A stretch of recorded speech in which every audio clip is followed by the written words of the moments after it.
إن الحمد لله نحمده ونستعينه ونستغفره ونعوذ بالله من شرور أنفسنا ومن سيئات أعمالنا من يهدي الله فلا مضل له ومن يضلل فلا هادي له وأشهد أن لا إله إلا الله وحده لا شريك له وأشهد أن محمدا عبده ورسوله وبعد فإن خير الحديث كتاب الله وخير الهدي هدي محمد صلى الله عليه وسلم وشر الأمور محدثاتها وكل محدثة بدعة وكل بدعة ضلالة وكل ضلالة في النار.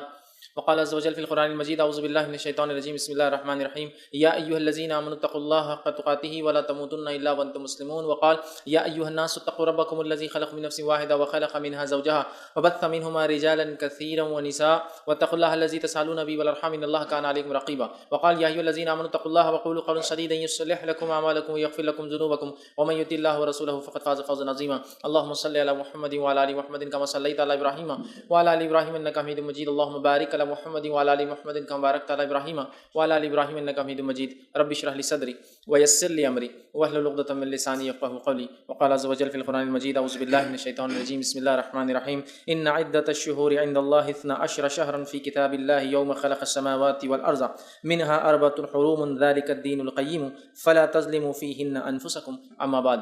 تمام تعریفیں اس اللہ عز و جل کے لیے لائق و زیبا ہے جو تمام جہانوں کا بنانے والا اور اسے پالنے والا ہے، اور درود و سلام اس کے آخری نبی محمد صلی اللہ علیہ وسلم پر. الحمدللہ ہم تمام یہاں اس ہفتے واری درس قرآن کے لیے جمع ہوئے. انشاءاللہ عزیز اس مختصر سے وقت میں آپ تمام کے سامنے ایک بہت ہی بے انتہا اہم موضوع پر روشنی ڈالنے کی کوشش کروں گا. یہ وہ ٹاپک ہے جس کے تعلق سے ہم سب سنتے ہیں کئی زمانے سے کہ جو ہے اللہ رب العزت نے 4 مہینوں کو محترم بنایا ہے. تو یہ محترم مہینے کون سے ہیں، اور بالخصوص اس میں آج جو میرا عنوان ہوگا وہ ہے ذی الحجہ، اس مہینے کے فضائل. ان ذی الحجہ کے فضائل میں انشاءاللہ عزیز میں آپ کے سامنے اس مہینے کے فضائل اور بالخصوص اس مہینے کے ابتدائی 10 دنوں کے فضائل بھی رکھنے کی کوشش کروں گا. یوں تو ذی الحجہ جو یہ مہینہ ہے اس کے بہت سارے فضائل اللہ کی کتاب میں اور نبی اکرم صلی اللہ علیہ وسلم نے احادیث کے اندر اس کے فضائل بتائے ہیں. انشاءاللہ عزیز ان فضائل میں سے میں آج انشاءاللہ آپ کے سامنے چند جو ہے فضائل رکھنے کی کوشش کروں گا. سب سے پہلی چیز تو یہ کہ سارے ہی دن اللہ کی طرف سے، سارے مہینے اللہ کی طرف سے، ساری گھڑیاں جو اللہ نے بنائی وہ اللہ کی طرف سے. اس میں ایسی کوئی دو رائے نہیں ہے کہ کچھ گھڑیاں اللہ نے بنائی اور وہ مخصوص ہے. ٹھیک ہے، یہ الگ بات ہے کہ اللہ رب العزت نے کچھ گھڑیوں کو اپنے فضل سے مخصوص کر دیا. تو سارے ہی دن اللہ کی طرف سے، سارے مہینے اللہ کی طرف سے، ساری گھڑیاں اللہ کی طرف سے، اور سب کے سب اچھے ہیں. یاد رکھیے ساروں میں اللہ کی عبادت ہو سکتی ہے، تمام کے اندر اللہ کی معصیت گناہ سے رکنا ہے، تمام میں نیک کام کرنے کا شریعت اور اسلام ہمیں حکم دیتا ہے. یہ بات اپنی جگہ ہے، لیکن یہ اللہ کی طرف سے اس کا ایک فضل ہے کہ اس نے کچھ گھڑیوں کو، کچھ دنوں کو اور کچھ مہینوں کو اپنے فضل سے، عبادت کے اعتبار سے ان کی اہمیت بیان کر دی. تو یہ بات واضح ہونا چاہیے کہ ایسا نہ ہو کہ جب ہم محترم مہینوں کی بات کریں، جو ہے حرمت والے مہینوں کی بات کریں، تو آپ سمجھیں کہ بس جتنے حرمت والے وہی اہمیت کے حامل ہیں، باقی میں آپ جو چاہے کریے، معصیت، فسق، فجور. ایسا نہیں ہے، چونکہ ساری گھڑیاں، سارے دن، ساری راتیں، سارے دن اور جو ہے سارے مہینے اللہ کی طرف سے. لیکن اللہ رب العزت اپنے فضل سے، اپنے جود اور کرم سے جس گھڑی کو، جس وقت کو، جس مہینے کو بہتر سمجھتا ہے اس کو کچھ فضیلت عطا فرما دیتا ہے، اور اس فضیلت کی وجہ کچھ نہ کچھ عبادت ہوتی ہے اس کی جو اس گھڑی میں وہ خاص کر دیتا ہے. ٹھیک ہے، تو اسی طرح اللہ رب العزت نے 4 مہینوں کو حرمت والا بنایا ہے. جس طرح سے ہفتے میں دن کے اعتبار سے جمعے کو جو ہے خاص اہمیت دی گئی ہے، اسی طرح گھڑیوں میں، وقت میں، دعا کی قبولیت کے اعتبار سے رات کے آخری پہر، تہجد کے وقت یا سحر کے وقت کو اہمیت حاصل ہے کہ اللہ رب العزت پہلے آسمان پہ نزول کرتا ہے. تو یہ گھڑی کی اہمیت ہوئی، یہ جمعہ دن کی اہمیت ہوئی. اسی طرح ایک مہینے بھی کچھ اللہ رب العزت نے منتخب کیا، اور اللہ رب العزت نے اس کچھ فضائل، کچھ باتیں ایسی بتائی ہے جن باتوں کی وجہ سے یہ مہینہ محترم ہو جاتا ہے. یاد رکھیے وہ مہینہ محترم ہو جاتا ہے، یاد رکھیں. ٹھیک ہے، تو اللہ رب العزت نے قرآن میں سورہ جو ہے توبہ، سورہ نمبر 9 آیت نمبر 36 میں جو ہے میں نے آپ کے سامنے تلاوت کی، خطبے کے بعد اللہ نے فرمایا ان عدۃ الشہور عند اللہ 12 شہرا فی کتاب اللہ، کہ اللہ فرماتا ہے کہ اللہ کے نزدیک مہینوں کی گنتی 12 ہے. تو اللہ کے نزدیک منتھس کی کوانٹٹی 12 ہے. تو اللہ کے نزدیک مہینوں کی گنتی 12 ہے اللہ کی کتاب میں، اللہ نے جس میں بیان کر دیا. اور یہ چیز آج سے نہیں، اللہ فرماتا ہے یوم خلق السماوات والارض، اللہ نے جب سے آسمان اور زمین کو بنایا تب سے اللہ کے نزدیک مہینوں کی گنتی 12 ہے، 12 ہے. یاد رکھیے. پھر آگے فرمایا اور کہا منہا اربعۃ حرم، اور ان 12 مہینوں میں سے 4 مہینے 4 منتھ جو ہے حرمت والے ہیں، حرمت والے ہیں. ٹھیک ہے، حرمت والے کا کیا معنی ہے؟ حرمت والوں کا یہ معنی ہے کہ اس مہینے میں انسان اللہ کی خوب عبادت کرے. ٹھیک ہے، اس کی معصیت اور گناہ سے رکا رہے، جنگ اور جدال، خاص طور سے جہاد کا ابتدا شروعات نہ کرے. ہاں کوئی اگر لڑنے آئے تو دفاع میں جواب دیا جا سکتا ہے، تو جنگ کی شروعات نہیں ہوگی. معصیت اور گناہ کے کام سے بچتے رہیں گے اور نیکی میں اضافہ کریں گے. یہ معنی ہے محترم یا حرمت والے مہینے کا. ٹھیک ہے، تو کہا ان مہینوں میں 4 مہینے حرمت والے ہیں. آگے فرمایا ذالک الدین القیم، اور یہی صحیح سلامت اور سیدھا اور قائم دین ہے. فلا تظلموا فیہن انفسکم، تو ان 4 مہینوں میں اے لوگوں اپنی نفس پر ظلم مت کیا کرو. ظلم کس طرح سے؟ گناہ کر کے، معصیت کر کے، جنگ جدال کی ابتدا کر کے. تو ان مہینوں کا خاص ہمیں خیال رکھنا ہے. اور وہ کتنے مہینے؟ خاص طور سے 4 مہینے. وہ کون کون سے مہینے؟ صحیح بخاری کی روایت ہے، نبی اکرم صلی اللہ علیہ وسلم فرما کہا سال 12 مہینے کا ہے اور اس میں 4 مہینے حرمت والے ہیں. آپ فرما رہے ہیں سال 12 مہینے کا ہے، اس میں 4 مہینے حرمت والے ہیں. اور پھر فرمایا 3 تو وہ جو ایک کے بعد ایک آتے ہیں. 3 تو وہ جو ایک کے بعد ایک آتے ہیں. کون کون سے 3 جو ایک ساتھ آتے ہیں؟ ذوالقعدہ، ذوالحجہ اور محرم. یہ تینوں ایک کے بعد پے در پے جس کو بولیں گے، ون آفٹر انادر. ایک آتا ہے ذوالقعدہ شروع ہوتا ہے، ذوالحجہ اور محرم، مطلب 3 حرمت والے مہینے اٹیچ ہے ایک دوسرے سے. اور پھر فرمایا ایک وہ جو بیچ میں آتا ہے، اور اس سے مراد جو آپ نے حدیث میں فرمایا رجب ہے، الفاظ کے ساتھ بیان کی. تو 4 مہینے حرمت والے ہیں، ذوالقعدہ، ذوالحجہ، محرم، رجب. 4 مہینے یاد رکھیے یہ حرمت والے. ان مہینوں میں جنگ کی ابتدا مسلمان نہیں کریں گے، ظلم اپنی نفس پہ نہیں کریں گے گناہ کر کے، اسی طرح نیکیوں میں اضافہ کریں گے. اور کچھ مہینوں میں تو مخصوص ایام میں کیا نیکیاں کرنا ہے وہ بھی بتا دیا گیا ہے، یاد رکھیے. ٹھیک ہے، تو 4 مہینے یاد رکھیے حرمت والے ہیں. اور یہ آج سے نہیں، جب سے اللہ نے زمین و آسمان کو پیدا کیا ہے، یاد رکھیے. اور ان مہینوں کے اندر ایک مہینہ ہے وہ ہے ذوالحجہ، جس کے بارے میں کچھ باتیں آج میں آپ کے سامنے رکھنے کی کوشش کروں گا کہ ذوالحجہ یہ مہینہ کیا ہے، اس کے فضائل کیا ہے اور اس کے فوائد کیا ہے، تاکہ جب یہ مہینہ ہمیں اپنی زندگی میں ملے تو اس مہینے کا ہم صحیح سے فائدہ اٹھا سکے. یاد رکھیں. ٹھیک، تو ذوالحجہ یہ قمری کیلنڈر کا، مطلب ہم چونکہ لونار کیلنڈر سے چلتے ہیں، سولار نہیں، تو قمری کیلنڈر کا یہ 12واں مہینہ ہوتا ہے. ویسے شروعات محرم سے ہوتی ہے، لیکن یہ سنت سے ثابت نہیں ہے کہ ہم محرم سے شروعات کریں. یہ الگ بات ہے کہ اس کی ضرورت تھی. عمر بن خطاب رضی اللہ عنہ کا زمانہ تھا، 17 ہجری تھی، اور عمر بن خطاب رضی اللہ عنہ کے سامنے ایک مسئلہ پیش آیا. کیا مسئلہ پیش آیا؟ لوگ آئے اور کہا اے امیر المومنین، ہم لوگ اکاؤنٹنگ کرتے ہیں، حساب کتاب کرتے ہیں. پرابلم یہ ہے اکاؤنٹس کے اندر کہ اکاؤنٹس کی ڈیٹ شروعات کیا لی جائے، سٹارٹ کیا ہو. مطلب ہمارے اکاؤنٹ شروع ہو کر کس چیز کو ہم فرسٹ مانے اور کس کو لاسٹ مانے. تو امیر المومنین عمر بن خطاب نے کہا کہ کوئی نہ کوئی تاریخ یا مہینہ تو طے کیا جائے. تو آپ نے یہ سوچا نبی اکرم صلی اللہ علیہ وسلم ذوالحجہ کا مہینہ تھا جب آپ ہجرت کر کے نکلے تھے، لیکن جب آپ مدینہ پہنچے تو وہ محرم کی پہلی تاریخ تھی. تو کیوں نہ محرم کو ہی ہم پہلا مہینہ کاؤنٹ کر لیں، تاکہ اکاؤنٹس میں، آڈٹس میں، حساب و کتاب میں، حکومتی کام کاج میں سہولت ہو کہ سال کہاں سے شروع کہاں اینڈ ہو. تو عمر بن خطاب رضی اللہ عنہ نے فرمایا کہ محرم کو ہم فرسٹ منتھ کاؤنٹ کر لیتے ہیں، اس کے حساب سے ذوالحجہ 12 ہو جاتا ہے. لیکن یہ سنت سے نہیں ہے، لیکن بہرحال عمر بن خطاب رضی اللہ عنہ نے اس کو محرم کو فرسٹ کیا اور ذوالحجہ کو جو ہے مطلب اس کے حساب سے لاسٹ ہو جاتا ہے. تو ذوالحجہ قمری کیلنڈر کے حساب سے، ہجری سن کے اعتبار سے، یہ ہجری کیلنڈر کا لاسٹ منتھ اور آخری مہینہ ہوتا ہے، یاد رکھیے. ٹھیک، اور اس کو ذوالحجہ اس لیے کہا جاتا ہے کہ اس مہینے میں حج جو ہے کیا جاتا ہے. تو حج کی نسبت سے ذوالحجہ حج کا مہینہ. ٹھیک ہے، تو حج کی نسبت سے اس کا نام ذوالحجہ پڑا. یہ بات ہم دیکھ چکے ہیں کہ اللہ تعالیٰ اپنے فضل سے، جود سے اور کرم سے کچھ مہینوں کو، کچھ دنوں کو اور کچھ گھڑیوں کو خاص فضیلت دیتا ہے، وہ اس اعتبار سے کہ اس میں کسی خاص عبادت کو حکم دے دیتا ہے. جیسے مثال کے طور پر عرفے کا دن سالوں میں، مطلب سال کی گنتی کے اعتبار سے بڑی اہمیت کا مہینہ جو دن ہے، وہ جمعے کا دن جو ہر ہفتے آتا ہے وہ بڑی اہمیت کا حامل ہے. اسی طرح جو ہے 10 محرم کا جو دن ہے، ٹھیک ہے، وہ بڑی اہمیت کا، عاشورہ جس کو ہم کہتے ہیں، بڑی اہمیت کا حامل ہے. تو اللہ تعالیٰ اپنے فضل سے دیتا ہے. تو اسی طرح 4 مہینوں کو بھی اللہ نے محترم بنایا. اب اس مہینے کی پہلی فضیلت کیا ہے، اس سے شروع کرتے ہیں. اس مہینے کی پہلی فضیلت اور جو اس کی اہمیت ہے وہ یہ ہے، سب سے پہلی فضیلت کہ اللہ نے اپنی ایک فرض عبادت حج کو اس مہینے میں فرض کیا. حج ایک ایسی عبادت ہے جو مخصوص ہے، اس کے مخصوص ایام اور دن ہیں اور ایک مخصوص مہینہ ہے. اس مہینے کی ان تاریخوں میں ہی حج شروع ہوتا ہے اور ختم ہوتا ہے. یاد رکھیے، آج اگر میں کرنا چاہوں تو عمرہ کر سکتا ہوں، حج نہیں کر سکتا ہوں، یاد رکھیے. ٹھیک ہے، محرم اسی طرح جو ہے رمضان ہے، رمضان میں روزے فرض کیے، اس کی ایک تاریخ شروعات، اس کی خاتمہ ہے، روزہ کب شروع ہوگا کب ختم ہوگا، تمام تفصیلات بتا دی گئی. تو اسی طرح جیسے اللہ نے رمضان کو فرض عبادت روزوں کے لیے چنا، اللہ رب العزت نے سب سے پہلی فضیلت ذوالحجہ کی ہے کہ اپنی ایک فرض عبادت حج کا اس میں انتخاب کیا کہ لوگ حج اس مہینے کے اندر کرے.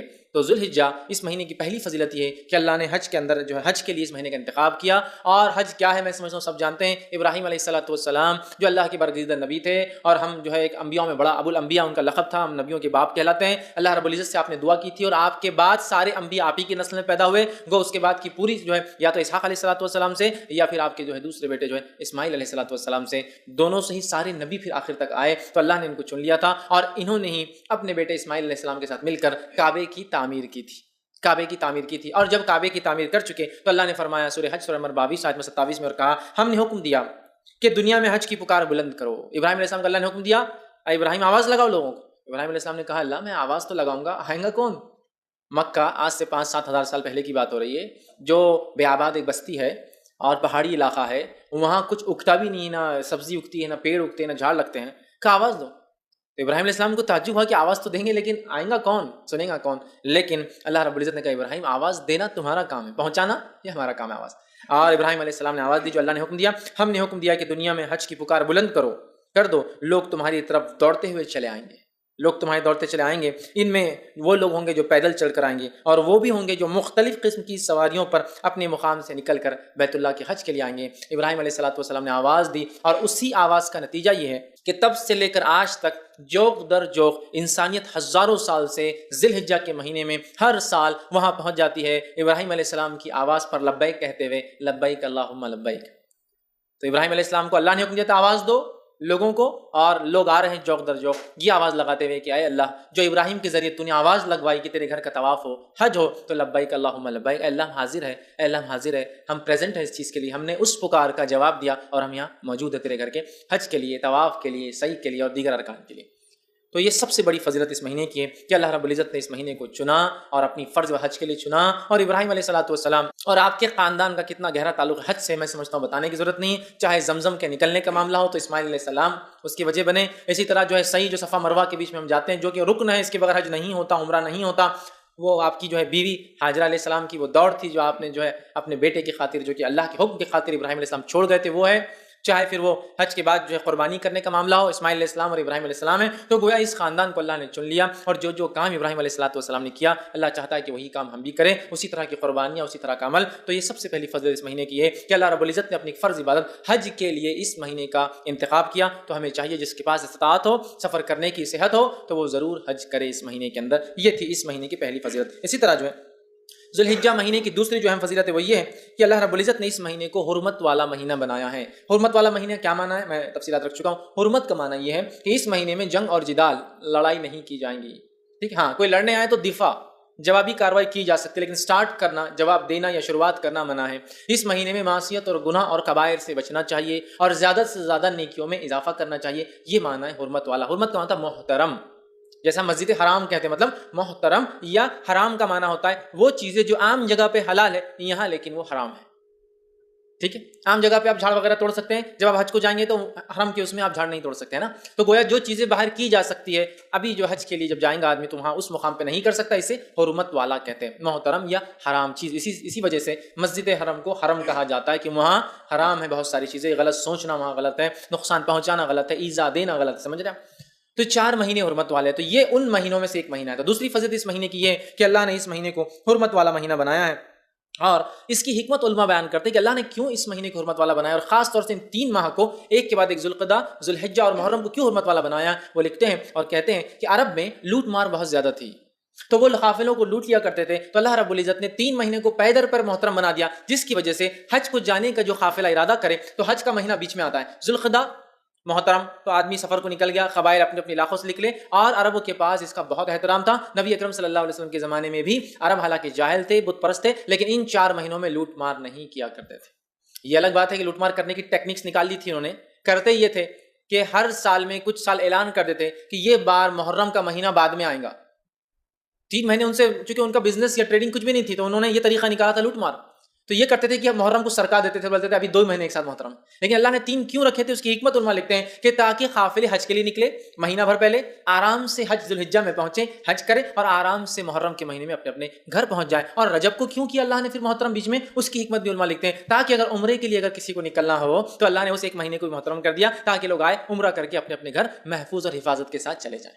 یہ حکمت علماء لکھتے ہیں، کچھ ضروری نہیں کہ یہی ہو، لیکن یہ بھی کئی حکمتوں میں سے اللہ کی ایک حکمت ہو سکتی ہے کہ حج کو چاہ کے لوگ آئے امن و امان کے ساتھ آئے. 3 مہینے کو ایک ساتھ حرمت والا کر دیا اور ایک بیچ میں تاکہ لوگ عمرے کے لیے آسانی سے آ سکیں. تو حرمت والا مہینہ یاد رکھیے، اور یہ اس کی بہت بڑی جو ہے اہمیت ہے، اس کو ہم نے سمجھنا چاہیے. اور اللہ رب العزت نے قرآن میں بیان کیا اور اس مہینے کے تعلق سے اور حج کے تعلق سے بالخصوص، اور سورہ بقرہ سورہ نمبر 2 آیت نمبر 197 میں اور فرمایا کہا الحج شہر معلومات. اللہ فرماتا ہے اور کہتا ہے حج کے مہینے معلوم ہے اور معروف ہے، تم سب کو پتہ ہے. پھر فرمایا فمن فرض فیہن الحج فلا رفث ولا فسوق ولا جدال فی الحج. تو جو تم میں سے حج کا ارادہ کرے، حج کو جائے، اپنا فریضے کو پورا کرے، وہ ہر قسم کی بے حیائی سے رکا رہے، اللہ کے احکامات کی جو ہے نافرمانی بالکل نہ کرے، اور لڑائی جھگڑا ولا جدال، اور لڑائی جھگڑا حج میں نہ کرے. ٹھیک ہے، تو یہ بڑا محترم مہینہ تھا اور عرب اس کو اتنا محترم مانتے تھے اور حرم کو اتنا محترم مانتے تھے کہ اپنے اگر والد کی قاتل، باپ کی قاتل کو بھی دیکھتے تو حرم میں اس سے بدلہ نہیں لیا جاتا تھا. یا حرمت والے مہینوں میں اس سے بدلہ نہیں لیا جاتا تھا. ٹھیک ہے, تو ان کے پاس اس کی حرمت تھی. لیکن یہ بڑی افسوس کی بات ہے, ہم لوگوں کو 4 مہینے حرمت والے ہیں. نبی اکرم صلی اللہ علیہ وسلم حدیث میں بیان کر رہے ہیں, اتنے سارے حدیث کے ذخیرے اور علماء کے اقوال اور فقہوں کی کتابوں میں کیا کرنا ہے کیا نہیں کرنا لکھا ہوا ہے. لیکن اس کے بعد بھی ہم میں سے اکثریت ایسی مسلمانوں کی جن کو حرمت والے مہینے کیا یہی نہیں پتا ہے. اگر کسی جاب کرنے والے کو, آفس جانے والے کو یہ بولے کہ ویکینڈ کیا ہے, اگر اسے نہیں پتا ہے تو اس سے بڑا احمق اور بیوقوف کون ہو سکتا ہے. جو لوگ جو آفس جاتے ہیں, جاب کرتے ہیں, ویکینڈ سب کو پتا ہے, اس لیے کہ چھٹی ہوتی ہے, خوشی ہوتی ہے کہ اب ہمارا ہفتہ ختم ہو رہا ہے. کسی کا 5 دن کا ورکنگ ہوتا ہے, 2 دن کا جو چھٹی ہوتی ہے, کسی کا 6 دن کا ورکنگ ہوتا ہے, 1 دن کی, تو ویکینڈ کہتے ہیں اس کو. مطلب ایک چیز جس میں چھٹی اور ہم خالی ہے تو اس کی اہمیت ہم کو پتا ہے. ٹھیک ہے, تو اسی طرح حرمت والے مہینوں کے بارے میں بھی تو پتہ ہونا چاہیے نا. یہ وہ مہینے جن میں ہمیں جنگ اور جدال نہیں کرنا ہے, فسق اور فجور اور گناہ اور معصیت اور کبائر سے بچنا ہے, نیکیوں میں اضافہ کرنا ہے, اللہ کی تکبیرات بیان کرنا ہے, کچھ کے اندر کچھ مخصوص چیزیں بتائی بھی گئی ہے کیا کیا کرنا ہے. لیکن ہم جو ہم میں سے اکثریت حرمت والے کب آتے ہیں مہینے اور کب چلے جاتے ہیں, اور اس کی ایک اہم وجہ یہ بھی ہے کہ ہم لوگ اسلامک کیلنڈر جانتے نہیں ہیں. اگر ہم میں سے, میں کہتا ہوں 100 مسلمانوں میں سے پوچھ لیا جائے کہ اسلام کے 12 مہینوں کے نام کیا, تو میں سمجھتا ہوں ہندوستان کے حد تک تو بتا سکتا ہوں 1 سے 2% لوگ ہی بتا سکتے ہیں کہ اسلامی 12 مہینوں کے نام کیا ہے. 1 سے 2% لوگ, مطلب 100 میں سے 2 لوگ بتا پائیں گے, باقی کو وہ سب پورے پتہ نہیں گڑبڑ, اردو مکس اس میں اور پتہ نہیں فارسی نام اس میں مکس اور پتہ نہیں کیا کیا. اگر تھوڑی بہت یاد بھی ہے تو پتہ نہیں وہ عجیب و غریب انداز, مطلب وہ نام نہیں ہے جو اسلامی نام ہے یا جو اسلامی کیلنڈر میں یوز ہوتے ہیں. ٹھیک ہے, تو ہمیں چاہیے اس جو قمری کیلنڈر ہوتا ہے, جو چاند سے چلتا ہے, جو اسلامک کیلنڈر ہے, ہجری کیلنڈر جس کو کہتے ہیں, کم از کم ان 12 مہینوں کے نام ضرور یاد کرے, تاکہ یہ حرمت والے مہینے گزرے تو یاد آئے, ارے یہ حرمت والا ہے. ایٹ لیسٹ کلک تو ہوتا ہے نا کہیں, ارے محرم آیا مطلب حرمت والا, ارے ذوالحجہ آ گیا, ارے حرمت والا آ گیا, ارے ذوالقعدہ آ گیا, ارے جو حرمت والا آ گیا, ارے رجب آ گیا, وہ حرمت. تو ایٹ لیسٹ نام یاد ہوں گے تو ریپیٹ ہوگا. تو نام ہی نہیں پتا تھا وہ حرمت والے اور غیر حرمت والے کا کیا اس میں مطلب اصطلاح فرق کیسے کریں گے بتائیے. شناختی نہیں ہوگی کوئی چیز کی تو آپ اوائڈ کیسے کریں گے, یا پھر اس میں کیا کرنا کیسے معلوم کریں گے. تو ضرور آپ خود اور اپنے بچوں کو ضرور اسلامی کیلنڈر کے 12 مہینے کون سے یاد کریں. بہت آسان ہے, 5 منٹ بیٹھنا پڑے گا, لے کر 5 منٹس کہ بیٹھنا پڑے گا. محرم اور جو صفر, ربیع الاول, ربیع الثانی, جمادی, 5 منٹ بیٹھنا ہے اور آپ کو پورے یاد ہو جائیں گے باہر. یہ الگ بات ہے کہ ہم یوز نہیں کرتے تو ترتیب بہت جلدی نہیں بول سکتے, جیسے ہم جنوری, فروری, مارچ, اپریل, مئی, جون, جولائی بول سکتے, کیونکہ ہم ریپیٹیٹیولی اس کو بولتے ہیں Monday, Sunday, Monday, Tuesday, Wednesday. لیکن یہ ریپیٹیٹیو نہیں بولتے ہم, لیکن پھر بھی یاد تو ہوں گے, سیکوینس یاد ہوگا. ٹھیک ہے, رک رک کر بولیں گے, لیکن یاد کیجیے ضرور, تاکہ جب وہ حرمت والے مہینے آئیں تو ہمیں پتہ چلے کہ یہ محترم مہینے اور اس میں ہمیں یہ اعمال کرنا یاد رکھے. تو اللہ نے فرمایا حج کے ایام معلوم ہے.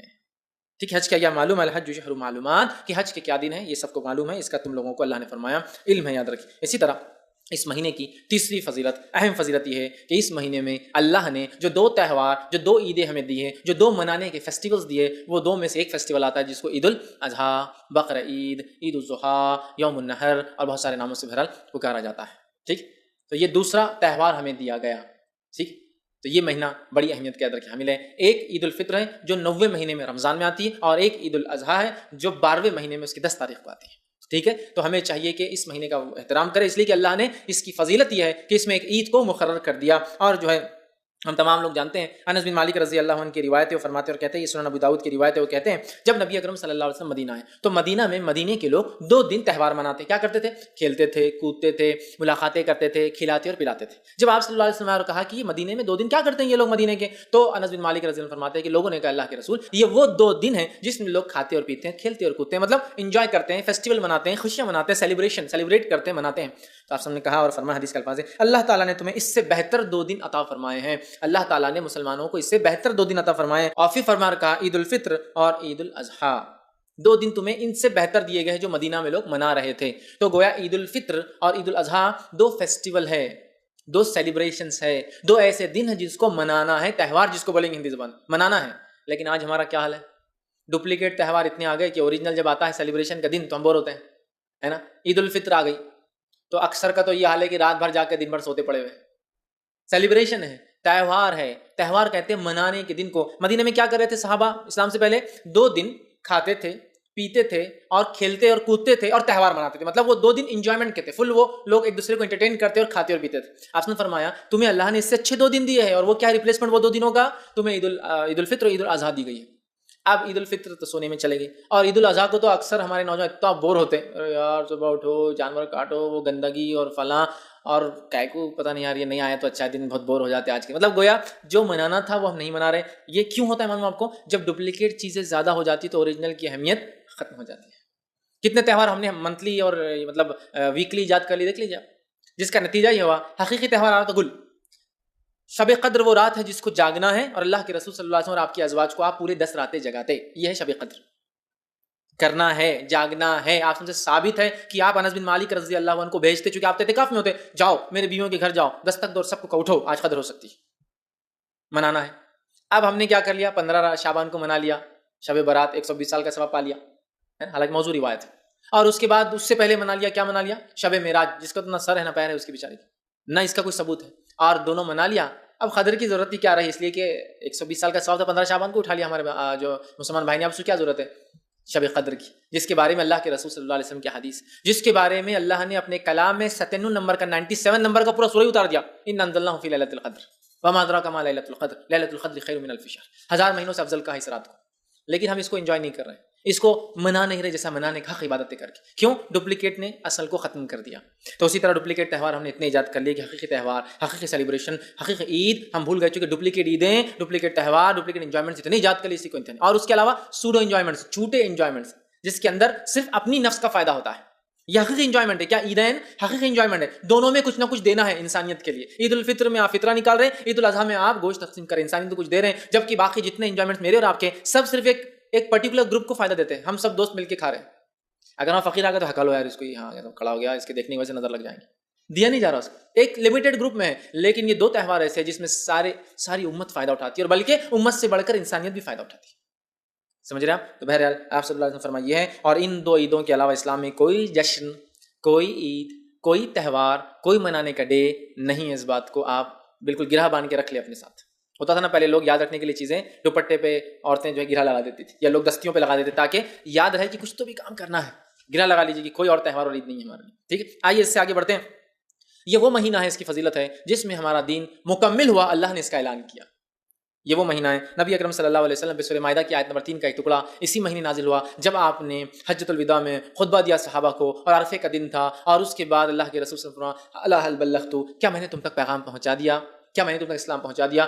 صحابہ نے مل کر کہا قالوا بلا نعم یا رسول اللہ، اللہ کے رسول صلی اللہ علیہ وسلم ہاں آپ نے اس پیغام کو پہنچا دیا. نبی اکرم صلی اللہ علیہ وسلم حدیث میں آتا ہے اللہم اشہد، اپنی جو ہے شہادت کی انگلی آسمان کی طرف کر کے کہا سیدھا اللہم اشہد اللہم اشہد اللہم اشہد، اللہ تو گواہ رہنا میں نے پہنچا دیا، اللہ تو گواہ رہنا میں نے پہنچا دیا، اللہ تو گواہ رہنا میں نے پہنچا دیا. تو یہ دین مکمل ہوا. اور اللہ رب العزت نے پھر یہ آیت نازل کی اٹیسٹ کرنے کے لیے کہ ہاں یہ دین مکمل ہوا. الیوم اکملت لکم دینکم واتممت علیکم نعمتی ورضیت لکم الاسلام دینا، آج میں نے تمہارے لیے اپنا دین مکمل کر دیا. الیوم اکملت لکم دینکم واتممت علیکم نعمتی، اور میری نعمت اسلام کی شکل میں تم پر پوری کر دی. ورضیت لکم الاسلام دینا، اور جو میرے پاس یہ چیز لے کے آئیں گے جس کو اسلام کہتے ہیں، میں اس سے روز قیامت راضی ہو جاؤں گا. تو اٹیسٹ کر دیا اللہ نے اس مہینے میں کہ ہمارا دین مکمل ہو گیا. اور نبی اکرم صلی اللہ علیہ وسلم اس کے بعد وفات کر گئے. یہ آیت نازل ہوئی اور اس کے بعد آپ صلی اللہ علیہ وسلم کی ربی 12 ربیع الاول کو، اس کے چند ماہ بعد آپ کا انتقال ہو گیا. تو دین مکمل ہو گیا، یاد رکھیے. اور اس تعلق سے ایک روایت آتی ہے، روایت کے الفاظ اس طرح سے، صحیح بخاری کی روایت ہے. ایک یہودی جو ہے عمر بن خطاب رضی اللہ عنہ کے پاس آ کہا امیر المومنین، اگر جو ہے مطلب یہ آپ کی بات ہے، اگر اللہ رب العزت وہ آیت جو آپ کی کتاب میں ہے اگر ہم پر اتارتا تو ہم یہودی اس دن عید مناتے. تو عمر بن خطاب رضی اللہ عنہ نے کہا کون سی آیت اگر تم اترتی تم پر تو تم عید مناتے؟ تو کہا یہ آیت الیوم اکملت لکم دینکم واتممت علیکم نعمتی ورضیت لکم الاسلام دینا. اگر یہ آیت ہماری توریت میں ہوتی تو ہم اس آیت پر عید مناتے ہیں، چونکہ یہودی جانتے تھے کہ ان دین اسلام ابھی مکمل نہیں ہوا ہے، آخری نبی آنے والے ہیں. اب آخری نبی آ گئے تھے، اسلام مکمل ہو گیا تھا. تو اس یہودی نے کہا اگر ہم پر یہ اتر جاتی آیت تو اتنا خوش ہوتے ہم تو کہ عید منا لیتے. تو عمر بن خطاب رضی اللہ عنہ نے جب اس سے پوچھا کون سی آیت، تو اس نے جب یہ آیت کہی تو عمر بن خطاب رضی اللہ عنہ نے کہا ہاں اس آیت کو تو ہم لوگ خوب جانتے ہیں، یہ اللہ کے رسول صلی اللہ علیہ وسلم پر جمعے کے دن اتری تھی جب آپ صلی اللہ علیہ وسلم عرفات میں کھڑے تھے. اس لیے میں نے کہا یوم عرفہ کے دن آپ نے ایک ہی حج کیا، اس دن یہ آیت نازل ہوئی. تو کہا جمعے کا دن تھا، عرفہ تھا، تب یہ آیت وہ فرماتے ہیں کہ ہم پر نازل ہوئی تھی اور ہم اس آیت کو خوب جانتے ہیں کہ اس کا کیا معنی ہے. سمجھ رہا؟ تو یہ دین کے تکمیل مکمل ہونے کا مہینہ ہے.